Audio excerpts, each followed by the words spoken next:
A big ass moat. That's what the title of this episode should be, the big ass moat. Feels like gossip around the water cooler at work. Yeah, I It's think just like, so. ooh, is it though? I heard that that's not what really happened. It's like, ooh, give me the details. It's a horror gossip, horror gossip. Horror talk. It's like, like coffee talk. Coffee talk. I'm getting it verklempt.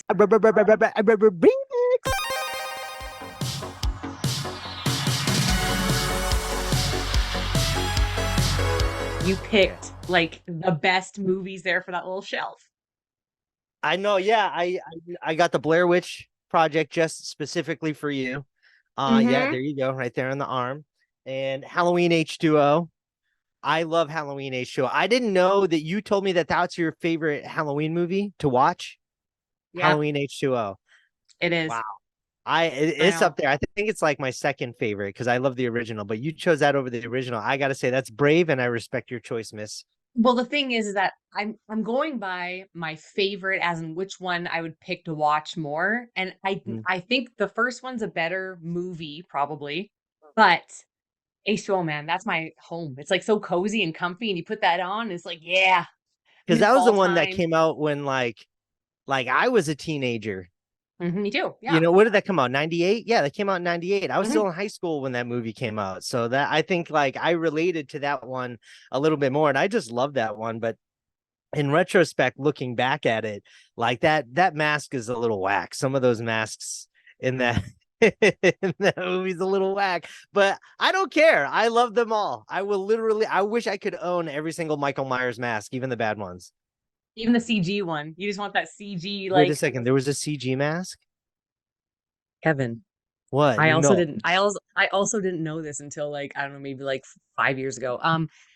Yeah, when Charlie is in the kitchen and he's putting his hand in the sink and you think that the carburetor is going to turn on Yeah. and he turns around and sees Michael Myers like right there. Uh huh. Just look it up now. You have to. Wait a second. Okay, I'm watching this right now. It's We're seeing dark. it live, people. We're seeing it live. That one. Yeah. That Yeah. face. Why would they have to CGI it? That makes no like what for? They already had a mask. To me, that mask looks like a Michael Myers mask who went to go get like Botox or something, and it's all like pristine and like the cheekbones are up. That's what it looks like. Ooh, since we're on this topic, I know that's not Hmm. what the discussion's about, but I have a Michael Myers fan theory about the mask. Which mask? All the that Like movie? the original mask. The Okay. first movie, I have a fit not about the H2O. No. Mhm. About 1978 John Carpenter's Halloween. Whenever anybody would you like to hear this theory? I don't want to force it upon you because I have a lot of weird bad theories. No, let's hear it. Let's go. Hear me out. I haven't thought about this theory in a while, so hopefully I don't leave anything out. You know how so many people try to recreate the 1978 mask, right? And Mhm. they always include the parts of the glue that held the sideburns on and the eyebrows. So these are things that are visible inside the movie. And then also whenever anybody recreates the mask, they always leave a little bit of rubbed off paint from because whenever Nick Castle was taking it on and off, you see that some of the paint would go off. So they're recreating these mistakes that are in the film. But if you're watching the film, I have this theory that Michael Myers actually made those alterations himself, right? So hear me out. Hear me out. The mask that he went into the store to go, you remember how he breaks into the hardware store at the beginning of the movie, right? And he's Yes. like, oh, he stole some masks and some ropes and a couple of knives, you know? What if the mask that he stole was a William Shatner mask and he altered it to make it look like a clown mask because that's what he was dressed as a kid when he was killing his sister, right? And so the basic thing for a clown makeup is white. So while he was in the hardware store, maybe he did steal a spray paint can of white and spray painted it. And that's why you can see those alterations because he's trying to recreate the murders that he did when he was a kid. Like he went back to his original house. He saw Laurie Strode. That looks like my sister. I'm going to go recreate these things. So that is my fan theory and why you can see the alterations in the movie because Michael Myers actually made the Michael Myers mask. This right here, what you just said, I think was Yes. better than the whole David Gordon Green trilogy that came out. Yes. That was trash trilogy.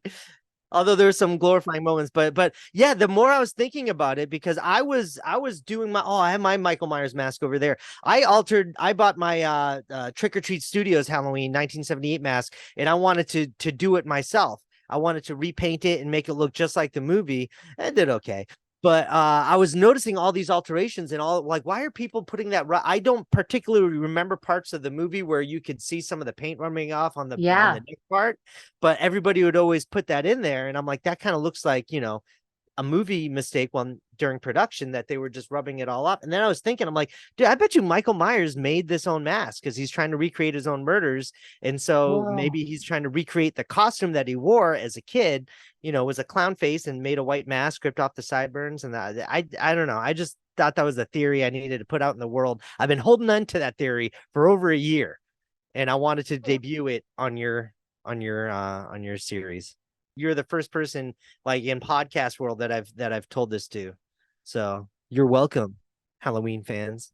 Think about Well, that. I was gonna say thank you. And when you were saying it, and then you said like the whole he was like trying to make it like a clown mask, and I felt that you were gonna say the word like clown mask coming. And then when you did, I got like goosebumps. I was like, oh, that's what he was doing. It was.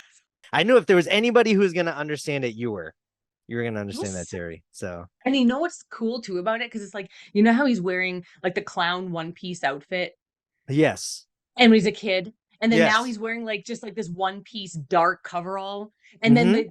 there's like just a plain white mask, but a clown mask usually has like color and stuff on it, so it's like Mm-hmm. a dark void of color and fun clown outfit like when he was a kid, but like all this darkness now. Mm-hmm. Oh my god, let's write a movie, man. Let's. Let's do it. It'd be cool if we did like if they did a Halloween movie strictly through the perspective of Michael Myers. Like, you're not following you're on his side. You're stalking. You're seeing how he stalks, like how he plans where he goes, what he eats. I know he eats dogs, but that's it. That's the only confirmed food we know Michael Myers eats. Yeah, wouldn't it be amazing? Well, I was gonna say something that people are gonna like cancel me for. Like, wouldn't it be amazing if we just saw Michael Myers just fucking tear a dog apart and eat it? That would be the only time I'd be okay with a dog dying in a movie, is if we saw Michael Myers eating a dog. Because you know what, as messed up, and you, like, we love dogs, we don't want to see dogs die, but you kind of want to see Michael Myers eat a dog. Like, how does he go about it? Does he start with the tail? Does he? I don't Yeah. know. I don't Does he know. cook it? When Does he? people are like, "Oh my god, this dog is so cute, I just want to eat you," Michael Myers, he really did. He thought that dog was hella cute, had to eat it. Should we Oh, actually no, start the other should we go episode now, into or what? should we Should we go like into the episode that we were actually gonna do? from movies, video games? Welcome to Marie Plays It All. Today's episode is side quest. I'm going on a side quest adventure with my what do I call you? I'm like my not a strong start brother from another mother, Kevin Lyons. Or what are Sure. you like? What like? Just an internet idiot that you made friends with. That too. Yeah, that works. That is a fantastic introduction. Thank you. Kevin had the great idea to talk about what our favorite horror movies based on true stories type Yeah. thing. Yeah. Yeah. I thought that was a good topic. I feel like we've always talked about movies, especially with Not a Strong Start and everything, but I off the top of my head, I can't think of ones that were based off of true stories that we've really talked about. Is it spooky season now? Is September the beginning of spooky season? Like, I don't know when spooky season's supposed to start. Is October to start? Because people are like, August is over, spooky season is now. So, is this a good way to kick it Um, off? With my spooky season starts in August yeah, because I'm like, so because I hate the heat. I want to get out of it so bad. I went out and I got some pumpkin candles, and I closed my blackout curtains, and I forced fall. I was watching scary movies, had the pumpkin smell, had a pumpkin coffee, and I'm just like, it's fall for me. I don't care what the sun says. had So the August for pumpkin smell. me, September for like the real Halloween fans, and October for Mhm. the snobby. But you know what? All year round in our hearts, though, all year round in our Yeah. hearts. But now we can talk Mhm. about it more. It's like more of an excuse to like talk about Mhm. horror, and people would be like, "Ugh, all you talk about is horror." It's like, "Oh, spooky season, bitch! It's our Mhm. time." Spooky season, bitch. That's another episode title.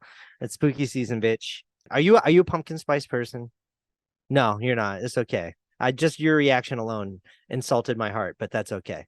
Pumpkin spice mixed with the flavor of coffee, not the biggest fan of, but I've only ever tried the Starbucks pumpkin spice latte. To me, it tastes Ugh, like perfume slash lipstick, and I don't like it. I don't like the Starbucks one. No. I think that was the first time I ever really noticed your Boston accent. Starbucks one. Oh, the Starbucks. Nah, sorry, Starbucks. We're not doing that. That garbage. Get that garbage out of here. Michael Myers wouldn't even do that one. He would. And unless there's dog spice, then maybe he would. Puppy spice. Puppy spice latte. Puppy spice.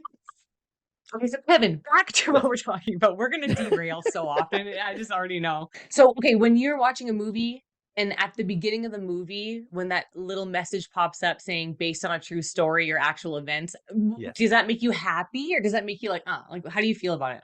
Oh, I get super excited because Mm, I feel that horror movies that are based off of true stories are far scarier than just the straight up fictional ones because mhm. you know that that happened.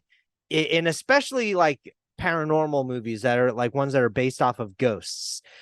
Because you can just make up a ghost movie that like never really happened. And like I wouldn't necessarily be scared because I just know that they're gonna 100% depend on jump scares and stuff like that. But when it's like it's based on a true story, because I believe in the paranormal, I believe in all that haunting stuff. I want to go ghost hunting. I believe in ghosts.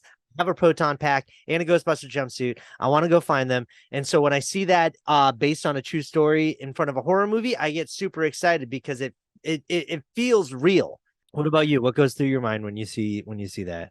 I'm a little bit more of a bitter soul. So when I see based on true events, I'm like what? Just like the like one small fragment and then they're gonna embellish everything, like whatever. So Yes. but then when you have certain movies, like I'm sure we're gonna touch on, where it's like actual documented or something happenings where you're like, damn, because then it makes you want to like investigate it more. Like this really happened, which part of it's true, which part of it's not. Yeah. And then yeah, it kind of gives you a little more faith to in the paranormal because you're like, oh damn. A word? That Yeah. really happened? Yeah. Hmm. Mhm.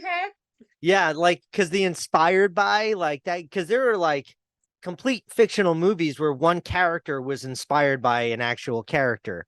Yes. Like that's like okay, that's cool. That's a cool factoid, but I'm talking about the actual story that happened. If I know that this was a true story, I'm going to be much more invested in it, and I'm going to be super excited because like it's real. I know like, and it's kind of messed up on my behalf because I'm like getting excited over somebody else's trauma that they've gone through. Like that's kind of messed up. Could you imagine if you survived like a horror story, a real life horror Mhm. story? How would you feel if like they were making a movie about it? Like, would you be okay with them making a movie about you, like either getting haunted by a ghost or being chased by a serial killer? I mean, if I'm making bank off it, sure, why not? Give me the That, oh yeah, money and then 100%. yeah, Yeah. I'm a why not? huge money slut. I would Yeah. do that in a second. We're talking about our favorite ones, right? Like three ones that we love. Like, yeah, I would say just that are based on true stories that we knew Yeah. were based on true stories. Hit me with it. Hit me with one. Go. Oh, hit you with one. Okay. There is a really obvious one, but I'm actually gonna go with my number two because I just think Mhm. that this is a really good one. Fire in the Sky. Was that Kevin, on your list? Was that on your it, list? it's on my list of ones that I haven't seen yet that I want to see. But the reason why I haven't seen it yet is because I always was so afraid of the aliens. I couldn't watch it, but I want to. Yes. Be afraid of the aliens. Oh man, I wish because there's so many details in it that I want to talk about. And that was one of those things where it's just like, did this really happen though? What happened?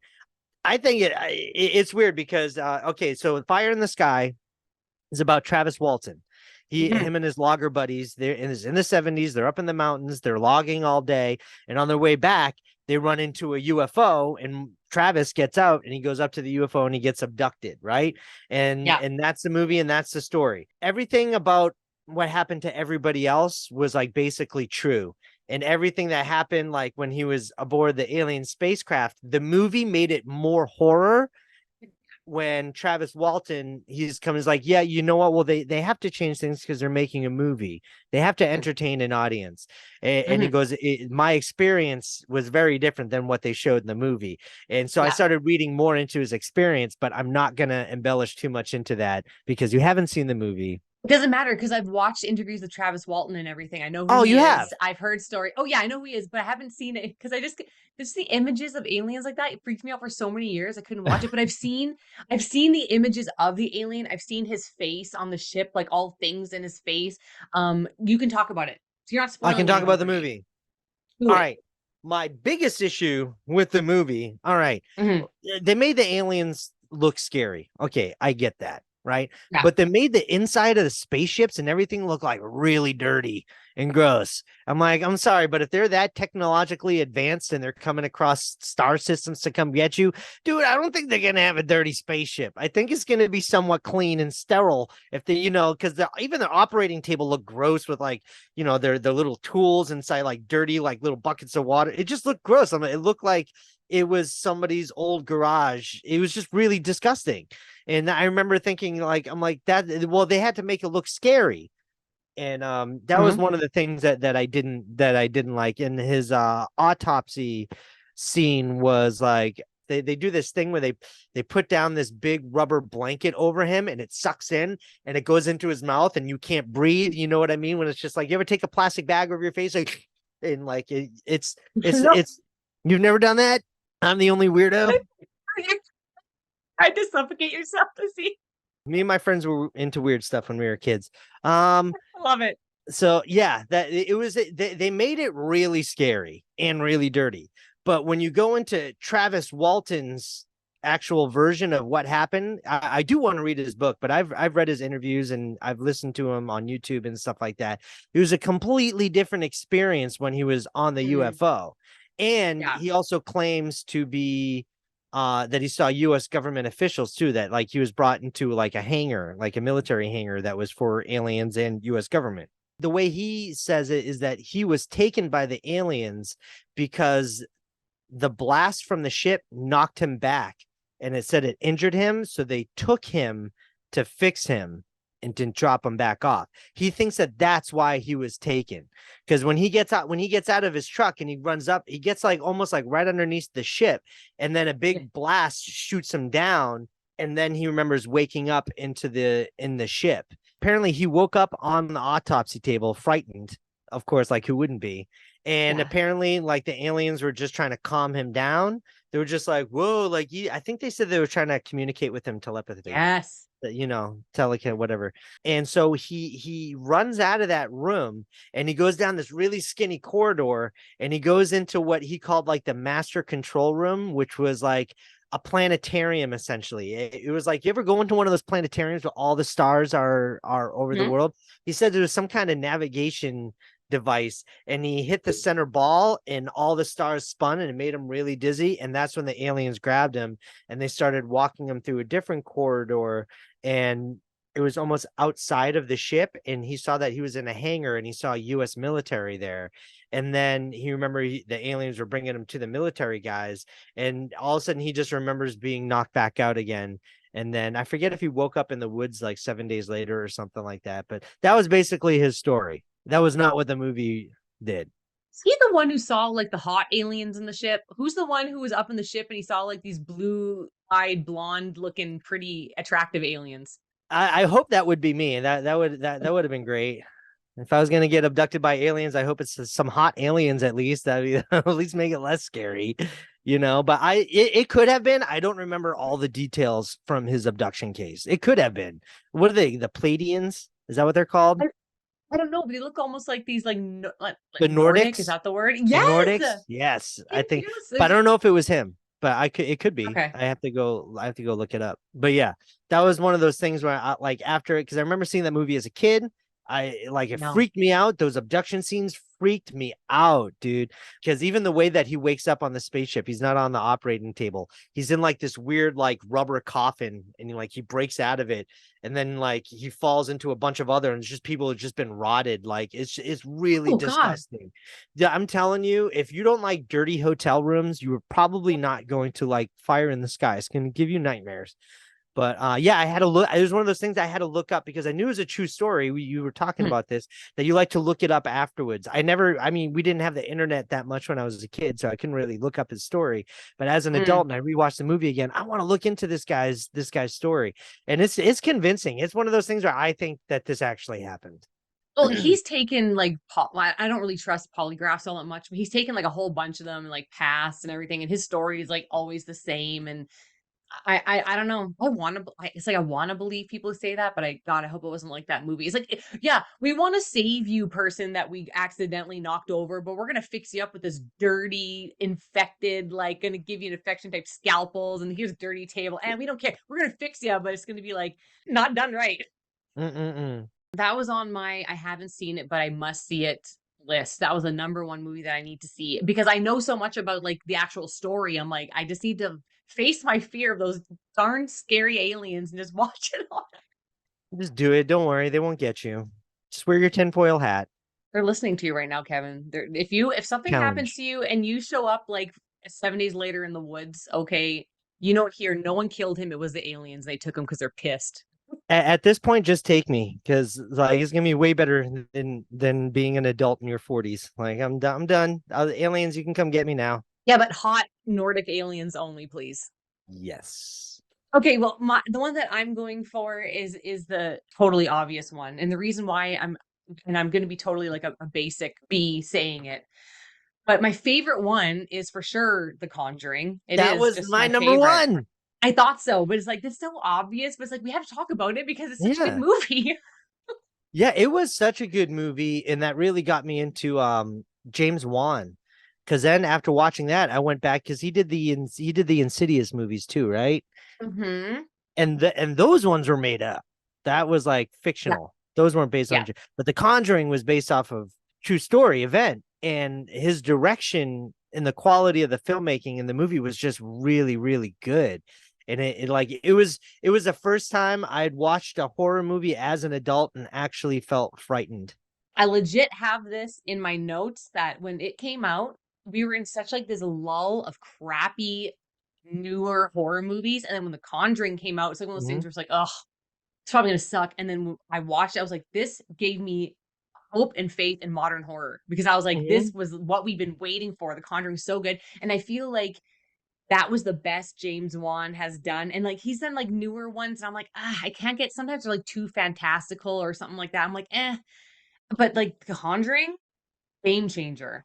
Because that had a really, really good mixture of slow scares and like actual Mm. jump scares that were worth it. Because I hate jump scares; they're so cheap. Frighten me with the situation. Doesn't have to be a fast situation. Like my favorite thing about the movie is the hide and clap. Like the Oh, game that they would play is because it was like, first of all, it's a daytime scene. And I yep. say, if you can scare me during a daytime scene, you're a great director and a great storyteller. And Mm. it wasn't a jump scare. It was just like when she was blindfolded and she's walking around, all of a sudden she's like one clap, all of a sudden you see those doors slowly open up Oh, and those two oh. dead hands come out and it does that clap. That is so freaking frightening because not only is she blindfolded, but her daughter's running around the house somewhere too. There's another level of like, hey, my kid's running around, so I got, it's is so frightening that I that was the first time I felt afraid as an adult watching a horror movie. Oh yeah, like in that scene especially, you could see what's happening. She doesn't know what's happening, and Mm-hmm. like it's her little daughter who she's looking for, and those Yes. hands are up like a grown ass adult, and they're Mm-hmm. big hands. And when you see it, and they like flop like this, oh yeah, that scene. But also the scene with the girl waking up and staring at the dark corner and pointing. That is Yes. one of my favorite horror movie scenes of all horror movies because like the tension in it and nothing really happens that much. Like nothing really. It's just the fear and the zooming in on the corner and you're like waiting and waiting and but nothing pops out at you. And it's like that scene I think was so done. The acting was so good. Ooh, You know what's so good ooh. about that too? Because as a filmmaker, it would have been so tempting to put something scary in that corner that the Yeah. audience could see, but they didn't. And it was so No. brilliant because it's putting it in your own mind, and you know that she's seeing it, and it's just like you were literally sitting on the edge of your seat the entire movie, like, or like Yeah. nuzzled into Yeah. somebody just like being frightened. But Like, yeah, that scene too when she was being like dragged off the bed and stuff, oh my and God. like and for the fact that, all right, if you're in a scary ghost situation and you have somebody with you, it's a little less scary, right? But even Mhm. with her sister in the bed like in the next bed, like over from her, it's still like you would feel like you'd still be a little bit more comfortable because somebody else is there, even though they don't see it. But it was still scary knowing that somebody else was right there. And like, I don't know. Yeah. It was just one of those that scene that was such a good movie. That was one of the things that I had to research what actually happened, what didn't happen. So this movie is based around another Ed and Lorraine Warren case, and they are known for they're like demonologists, and like she's a psychic for like the Amityville Horror, Mm-hmm. all three of the Conjuring movies, and Annabelle. They're all like cases that they worked on. Yes. Okay, so they're like big time, famous investigator type demonologist people. So they worked with the real family who lived in the real house. They say that the house was on the property of that witch woman, that Bathsheba Sherman, like the one that jumps off Mm-hmm. the friggin' the wardrobe. Oh my God, Yeah, yeah. that scene. Oh, I still that scene. so yeah, so apparently that witch is real, whether or not she's a witch or not, I don't know. And she lived on the property in the early 1900s, and she apparently cursed the land, and apparently she's allegedly accused of being involved in some death of some child, of like a neighbor's child. So I guess she was like a bad chick. I don't know. That's my kind of toxic woman. That's I would like she sounds toxic as fuck. I would totally date her. That's like Yeah, can you want to jump off a wardrobe at me or what? You want to like maybe? want to play hide and clap. I'm good. So Lorraine Warren was still alive when this movie was being made. So she was like a Mm-hmm. she consulted James Wan on a lot of the stuff, and she visited the set, and she had a cameo in the movie and everything. Wait, who is Um she in the movie? Who did what she, cameo did she have in the movie? so when the actors who play Ed and Lorraine Warren are doing some sort of like seminar conference type thing, and it She's in pans there. through she's in the audience. It pans the Okay, audience, and she's sitting there as one of like the members of the audience. Yeah. that's So cool. that's kind of cute. And also some of the actual family who lived in the house, they were like went to the set and they were involved in the movie too. So the things that apparently did happen that they put in the movie were like claims of like the smelling of the rotting flesh and like Mm-hmm. beds lifting off the floor. And then Lorraine Warren says that she was conducting a seance. The mom, the Karen mom, actually did get possessed and was like speaking in tongues, and her voice changed, and she actually levitated like in the movie off the ground in a chair and got like flown across So the that room. was according to Apparently Lorraine. happened. So Lorraine Warren said that that actually happened. Yes, and one of the daughters said that she secretly witnessed it happen too. Apparently. Apparently. I just looked off to the side camera like The Office, but there's no camera there. Yeah, Like so just to get. yeah, and one of the daughters, the one who said she witnessed it, wrote a book about it and stuff. So sometimes whenever there's something that you're profiting from, I always get like skeptical of people. But at the same time, it's like I Mhm. just want it to be true though. So I'm like, okay, you know. Yes. I was researching that family too, and something that the daughters were saying, I forget which one it was, and this was like maybe 4 or 5 years ago. I was looking it up. She said that one of the things that wasn't portrayed correctly is that they were experiencing paranormal activity the second that they moved in, like while they Mm, were moving in.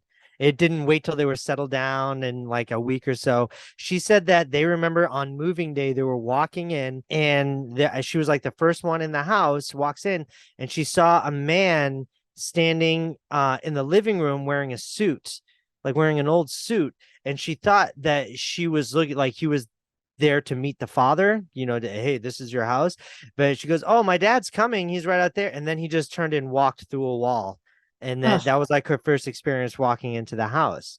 Yeah, that's creepy. But something that the family, the daughters have said was that something that wasn't covered was that a lot of the paranormal experiences that they were getting in the house was very innocent and very mhm, almost like playful, because they said that there were so many souls on that property. Not all of them were bad and evil. It was just like a hot mhm. spot. And they said that there would be a lot of playful things. I forget what exact. I don't know. Like anything with a ghost isn't very playful. I'm sorry. I mean, like that's where I'm skeptic. That's a demon trying to get inside you. It's not playful. But there was one scene in particular that I thought, like, I can't believe that they didn't include this in the movie. It was a story that they said, I think it was either the daughter or she said her mom experienced this, that they woke up in the middle of the night and a bunch of ghosts were surrounded by her bed, all holding torches. I think a couple of them had torches and they were chanting something like, I think whether it was No. like get out, they were all doing it. Like they woke up in the middle of the night and it was like that. And that, like, I'm like, yo, that is freaking frightening. That, like, that would have been an awesome scene in a movie. I can't believe that they didn't include that. I'm sorry. Like every time when I hear about like real life ghost things, my as a defense Mm. mechanism, my eyes start tearing, and I don't know why. But okay, this makes sense though, Kevin, because like you remember in the movie how it showed like, well, remember the little girl could see the little boy in her little twisting music box in the mirror, Yeah. and then there was like a housemaid or whatever with slit wrists. Remember there it ends up showing like a bunch of there was like that Yeah. big like overweight something mom, I guess it was. There's all these different ghosts in the movie too. So I guess like the mom, she like researched the history of the house, and there's like 8 generations of families who live there, and Mhm. a lot of the people died in like mysterious ways. Like several of the children died in the creek I was by the house.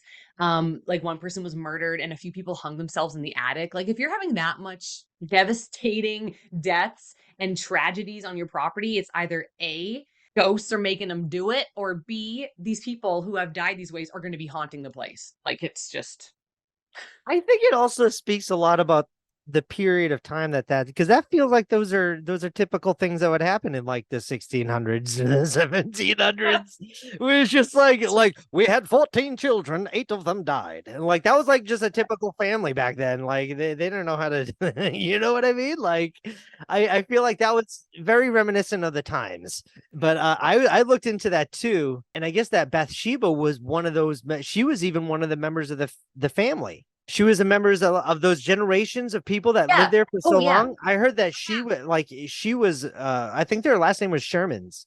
I think Yeah, it was sure. like She like she lived there, yeah. yeah, I think that she was a generation of one of those families. Messed up, but still Messed up. like family tree. We all have some crazy lineage. Everyone has a Bathsheba in their family. Conjuring was also on my list, but screw that. I'm gonna go with the Texas Chainsaw Massacre because Mm. that is really messed up. That like I had watched that movie again within the last couple of years, and it was just it's still so disturbing. But it's not so much about what they did. It was for the fact that it was like in like the most excluded area in Texas. Like we're no like I would never drive through an abandoned town. Nothing. They've never made a happy movie that takes place in an abandoned town. But like it's so messed up because so much of that wasn't. I mean, like the story wasn't so much true. It was just the character of Leatherface was inspired by the murders of Ed Gein. You've heard about him, right? I've heard about it, but from a different movie that apparently was based on him too. Keep going. I'll bring it up after. So Ed Gein in the 60s, I think he had a farmhouse and he would go and dig up dead bodies and he would make things out of their bodies. He would make masks out of Hell their yeah. skin, and that's what inspired Leatherface. There was one woman where she was a store clerk. She went missing, and they found her in his barn, and she was like all tied up, and her head was missing. And like they went into his house, and there was like skulls everywhere. Oh my So God. he was digging up people. I don't know if those are all of his murder victims, but he was digging up graves and they found that he was making things out of this lady's skin, and it was just really messed up. Nobody wanted to interview him, like the cops and stuff. Like they were he was just sitting in a cell not talking, and then one day he just asked for pie. I think it's funny because the you're familiar with that movie, right? I've never seen it though, not once. You've never seen the original or any of Nope. them. I purposely have been avoiding it because it just seems so gritty and dirty to me. I'm just like, well, I just don't really know if I want to it's watch really it. it's really dirty. All right, what you got for me? Well, this is weird because when I was looking up movies that I have another one, but I was looking at movies who that were based on true events, and Psycho came up, and I didn't know. And when I was reading about it, and it said that Psycho was based on Ed Gein. Yes, because that was one of the things that Ed Gein did was that he left his mother's room, his deceased mother's room, in pristine condition. Like the rest of his house is Yes. dilapidated, but his room was in pristine condition. And I guess he said he was hoping to one day crawl into his mother's skin, and Ah. that's really messed up. But I mean, I can see how Psycho would take inspiration from that majorly because that's kind of like metaphorically what Norman Bates does. His mother apparently, like Norman Bates, was like really oppressive, and they had shrines to them, and apparently they both dressed in women's clothing as well. Like, and so they're those two classic horror movies based around this dude. That means you're like one of the best serial killers ever. If you're inspiring multiple stories throughout the decades and Yeah. years. So that was my top three because The Conjuring, I like the Conjuring universe to a point because I like the first Conjuring movies. And the Yeah. second Conjuring movie was okay. I remember Hmm. seeing that. I thought it was okay. The third one was the Devil Made Me Do It. I didn't like that one. I didn't like the spin-offs. I thought the Annabelle movie actually the only Annabelle movie that I liked was it the third one where they went back. It took place at the Warrens' house. Because like because we know that the Annabelle doll was in the basement at the Warrens' house, and that's where It's the third third one. Annabelle movie, yeah. And I'm like, I like that. I thought that was good. They tried to do a prequel and Annabelle, this is where I get mad because nobody knows where the doll came from. No, how are you going to make a prequel to something that it was picked up at a thrift shop? So, like the original Annabelle doll was a Raggedy Ann doll. It was a Hmm. Raggedy Ann doll, and this girl, she was a nurse. Her mother picked it up at a thrift shop to give it to her as a gift at her new place, whatever. And there's no backstory to that. They tried doing a prequel where the doll was made, and that's where I get into this isn't scary to me because I know it's not a true story because you're just making this shit up because there's no documentation where Annabelle came from, and that angers me. That angered me and another thing is that I felt like they tried to make the Annabelle doll too creepy looking to the point where I'm just like, no doll looks like that. Who like you watch the opening of The Conjuring and you see this doll, it's like got a cracked face, it looks evil, like and like your mom gave that to you? Like, cause that was a recent purchase. That was a recent your mom bought that for you? And not that, hey, I know this is your first time living on your own, but here's the creepiest looking doll I've ever seen to keep you company. Like, no. That's where I felt like it would have been creepier to have an actual Raggedy Ann doll because that was creepy.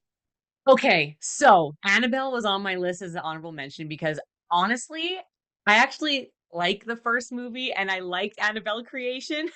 I I actually didn't see like them. that movie. I didn't watch any of Okay. those. No, I Oh, saw the second really? one. I saw the prequel. That was it.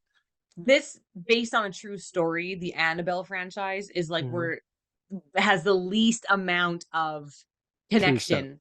It's basically like the mom gave her daughter the Raggedy Ann doll. And then they did find the doll in different places, in different rooms, in different positions, and everything when they In came the home. parchment paper, they found notes all over the They place, right? they found the notes. At one point, they thought they saw blood on it. That's why they called the Warrens to come investigate. But that's where it ends. So they when they took like Annabelle Creation, that's all BS. Like that's not even based on true story anymore. But as far as movies goes, I don't mind it because when I put off watching Annabelle for a long time because I was like, I don't want to see some creepy doll doing stuff. Like I just like that's lame. But when you watch it, the doll doesn't do anything. It's the demon doing Yeah. everything. And Yeah. I thought that was cool. There's a creepy scene where this demon's going up the stairs and it's like really creepy. But again, doesn't that freaking man get that doll for like his pregnant wife or like the pregnant wife's like, a doll in my children's nursery? And I'm like, are you joking? It's the way it looks, it's too unbelievable. I remember hearing the other stories about Annabelle with like that woman's boyfriend at the time. Yeah. He had some scary stories about that I thought was super creepy because he had sleep paralysis once and he woke up and the thing was like crawling on top of him. And like, oh my, like that is the scariest and funniest sight in the same time. Because first of all, it's frightening because you know it's the demon doing it, and you can't like I had sleep paralysis once, and it was really scary. I was Mhm. awake and I could not move. I could and that's only happened to me one time, and it was really frightening. But then you see an Annabelle doll like hopping on the bed and just like walking up to you. I like that's also the most comedic. Even if it is a demon, that's just funny to me because a demon has to like do its best to make it move. And I think about the demon doing that, and I'm like, dude, like it's so funny to me. I don't know why. The demon's just like, all right, I have to make this really convincing. I have to move its little legs, and I have to do that makes me laugh. I'm sorry, it makes me laugh. That imagery is hilarious. I'm imagining this big, like, scary, like really focusing and like, hey, this arm, this leg, this leg, this leg, this leg, this leg, this leg. Yes. How taking the hand and reaching it towards the guy and the guy screaming and him like, look, Yeah. Like, are they really oh trying to man. haunt this guy? Like, is he really trying to get inside his body? He just wants to laugh. But that gives me another thing. Like, I think I would be the worst demon ever because you would have like for you have to communicate with the little parchment notes or the Ouija board. I'd be the worst demon because I don't even text my friends back sometimes.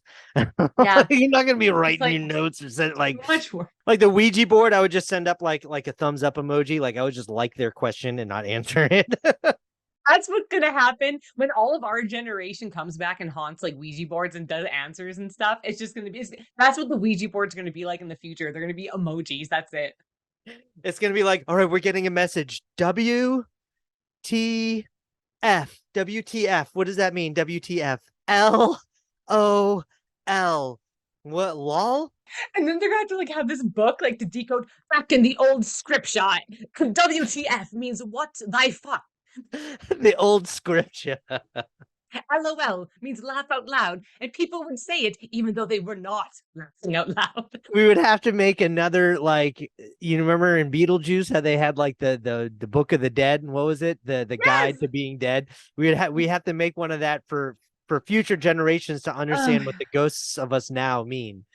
That'd be hilarious. I had a couple of movies I didn't know were inspired by true events. Did you?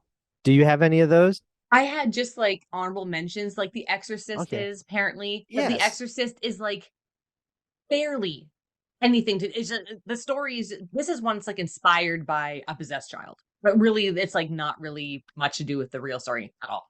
Well, I feel like that would inspire every single possession movie, like exorcism movie. Exactly. What was it? The Exorcism of Emily Rose. That was based off of an actual event. That was her, right? Mhm. Um, The Exorcist. I remember reading upon that it was based off of true. A 14-year-old It was boy. one boy who Boy. was who had an exorcism in the 40s or something, right?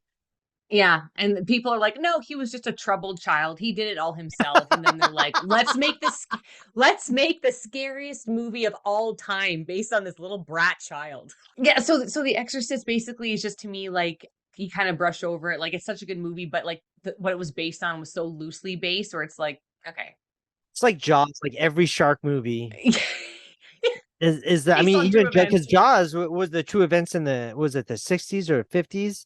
The Jersey accident where is when people were starting to actually swim for recreation and on the Jersey Shore. There's a slew of shark attacks that happened on the Jersey Shore, and people didn't know why. It's because people started swimming for the first time over there. I don't know. It's just like, but that inspired Jaws, and like I'm like, oh, well, loosely inspired. So every shark attack ever is inspires a shark attack movie.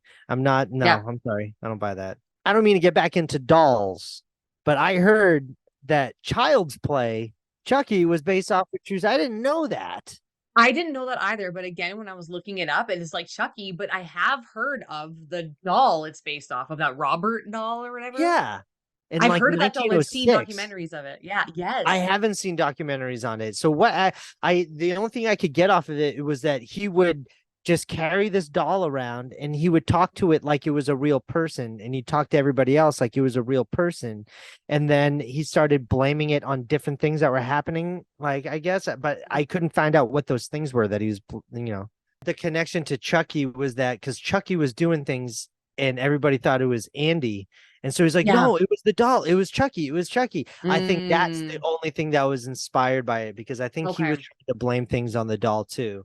But then Mm. he had that doll his entire life. And then I read that when he died, somebody bought the house that the doll was in, and they would hear voices inside the house and giggling. They would hear giggling inside the house. I'm like, that's creepy. I had an honorable mention, which was the Mothman prophecies. Oh, that, you know what? When we originally thought, I completely forgot about that. Except for when we first had the idea to do this episode, I'm like, "Ooh, the Mothman prophecies. I want to talk about that." I didn't even put it on my list, but yeah, that's a good one, and that was different from the stories too, from the movie. Yeah, like the whole Indrid Cold thing and like him talking and stuff. I think that was all. I mean, they had the whole like bridge collapse and stuff, didn't they? Like that was all part of it, Yeah, I think. yeah. And and like the Mothman being like an omen or whatever, or like a bad omen or like a warning saying that bad things are going to happen. But the whole like chapstick and Indrid Cold Richard Gere thing, that was all like fake. Here's what I'll have to say is that researching the actual Mothman stories was far more entertaining than the movie. Hmm. I haven't seen that movie since it came out, and I remember not enjoying it too much Mm, because we never saw him. I'm sorry, if you're gonna make a Mothman movie, kind of needs a Mothman. That's one of the cases where you yeah, need to see the monster. I'm sorry, you need to see the monster right off the bat. I don't believe you. I don't believe it. I don't believe what you're selling me here. I do remember, what was it? The Fifth Kind. yeah. Did you see that? That wasn't Fourth, that the based fourth off. kind. Oh, the Fourth Kind. I was thinking the Fifth Element. The Fourth Yeah. Kind. That was that based off of a true story? I don't know if it's based off a true story. They made it look like it was. They made it look like it was real, but I think that there is true type of folklore about owls and aliens, but I'm not sure if that exact thing's based on an actual true story. Because that reminds me of something I experienced when I was a kid. And it was weird. I didn't think about that experience up until I saw that movie. And I knew that there was a connection with owls and aliens and stuff like that. Because I remember one time, like when I was a kid, my grandmother was babysitting me in the house, and I remember hearing a noise when I was going to bed, and it was from my window, and I opened up my window, and there was a huge fucking owl like right there staring at me, and I got freaked out, and I ran down. And my grandmother came in. I'm like, there's an owl on my window. There's an owl on my window, and she's looking, and I could still see the owl, and she's like, no, it's not. Oh, no, well, then you saw an owl. Just go back to bed. I'm like, do you not see this owl right here? And it freaked me out. I just remember that as a kid. And then when that movie came out, I remember that memory that I haven't thought about since it happened when I was a kid. It was really weird. You know, when people like when they bury traumatizing, not that that moment was traumatizing for me as a kid, but it's just like it was a memory that I haven't thought about since that happened as a child. And then as an adult, that unlocks it, and it's just like a weird flashback. And yeah, that was just crazy. So So I was you're like, wait, was, abducted, was is what that? you're saying, I think I was. Maybe that explains my weird brain. Kevin. I don't like that story. I mean, getting the tears. I'm getting the tears. I do that Then the too. tears. If there's something that gets me like really freaked out, my eyes water up. It's not like I'm crying, but my eyes are watering up when I hear like a super scary story. If I like the Oh, one that I know is true and it's like a ghost one and I'm in it, like I start like my eyes start watering up. But like, it takes a lot to do that to me now. I have one more I didn't know, and I think I talk about this with the guys on Not a Strong Start. The Blob. I didn't know that The Blob was based off of a true story. In the 50s, I forget what state, but these two police officers saw something falling from the sky, and they found out where it was. They got there, and they found a purple jelly pulsating thing, and it was emitting a mist.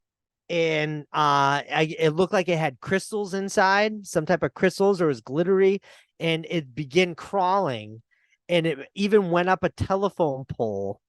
And no. this is based off of it, yeah. And one of the officers decided to touch it. He touched it, and it just dissolved. Nothing bad happened to him. He was fine. He died in an old life. But still, I had no idea that that was based off of a true story. That sounded like in Creep Show. Meteor shit, you know, when it like when the meteor lands and Stephen King's playing the what's his name, Jordy or something like that, and he I touches haven't it seen and that one. I everything. haven't seen that one. Ever? You've never seen Uh, Creep Show? No, no, You have never seen Creep Show? no. I've never seen Creep Show. Can you ask me one more Okay, well, time? Have you ever you seen have Creep Show? I've never seen it. you, Kevin Lyons, you. Wait a second. Is it a movie or a series? There is a series, but I'm talking about the old OG Creep Show movie. Oh my God, Kevin. Okay. I'm talking to you about this after. I'm gonna message Okay. you, Kevin. It's the first horror movie I ever watched, and it's the reason why I got into horror and the reason why I loved horror. It means so much to me. First horror movie I ever watched when I was a kid was Creep Show, and that's what opened Oh. up the world of horror. Oh my God, Kevin. Okay. Okay.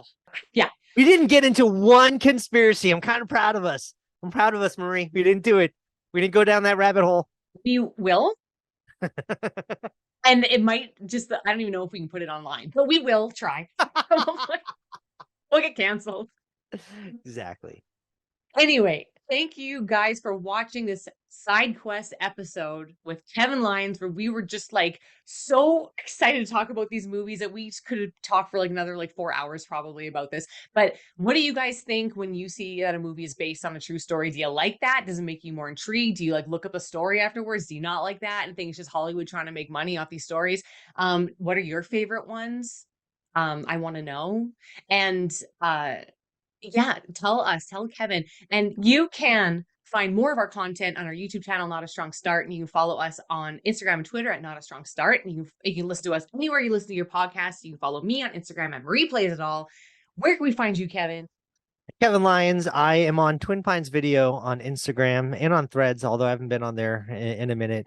Yeah. Twin Pines Video, and I also do a movie review segment with my best friend Augustino, and that's called The Movie Stash. You can find us on Instagram and on YouTube, and Twin Pines on Instagram and YouTube as well. Twin Pines Video. On Replays It All, I always say never stop playing, like anything, movies, video games, all that. But I also Mm. like to say never stop doing something else. What do you want to say? What should people never stop doing, Kevin? Never stop the scaries. Spooky season never stops. Spooky season never stops. Never stop trying to get abducted by hot Nordic aliens. Especially if they look like owls. I don't even know what that means. I don't know I what don't it know. means.